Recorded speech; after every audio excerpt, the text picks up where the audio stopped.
د دفاع وزارت څرګندونې ملا یعقوب د خپل ځواکونو پر میړانه ټینګار کړی. د طالبانو د دفاع وزیر ملا محمد یعقوب مجاهد ویلي چې د افغانستان امنیتي ځواکونه د هیواد د ساتنې لپاره قرباني ورکوي او هغه پرې ویاړي.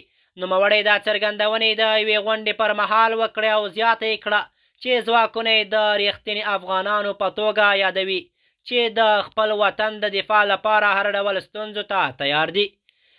د حقیقت نیوز چینل درنو کتونکو سلام، ستړي مشئ، وخت مو په خیر.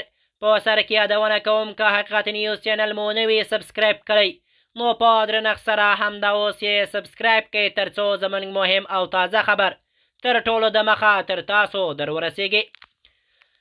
د طالبانو دفاع وزیر مولوي محمد یعقوب مجاهد په یوې وینا کې ویلي چې د خپل ځواکونو پر میړانه ویاړم.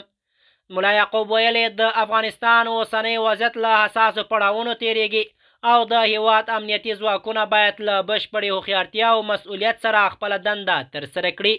هغه ټینګار وکړ چې د امنیت ساتل یوازې د وسلوال ځواک کار نه دی بلکې دا د ټول ولس ګډ مسؤلیت دی. هغه په خپلو خبرو کې وویل موږ په خپل عسکرو باور لرو.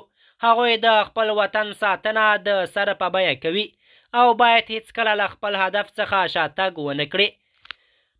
د قربانیانو یادونه د مورال لوړ هڅه. د دفاع وزیر همدارنګه د هغه کسان یادونه وکړه چې په وروستۍ شخړو او جګړه کې ژوند له لاسه ورکړی. نوموړي ویلي چې د وژل شویو کسانو قربانیان به هیر نشي او د هغوی کورنیو ته به د حکومت له لوري لازم ملاتړ وشي. هغه زیاته کړې ده چې دغه کسانو سره به موږ خامخا مرسته کوو. په ورته وخت کې د دفاع وزارت چارواکي وایي چې د هیواد په بېلابېلو سیمو کې د امنیت د ټینګښت لپاره نوې تګلارې کار لاندې دي. د دوی په وینا هڅه دا ده چې د خلکو ورځنی ژوند له ستونزو خلاص شي او عام ولس په ډاډه فضا کې خپل کارونه پر مخ یوسي. د حقیقت چینل درنو کتونکو زموږ د نن ورځې چمتو شوی خبر تر همدې ځای و. تر بیا مو په الله سپارم.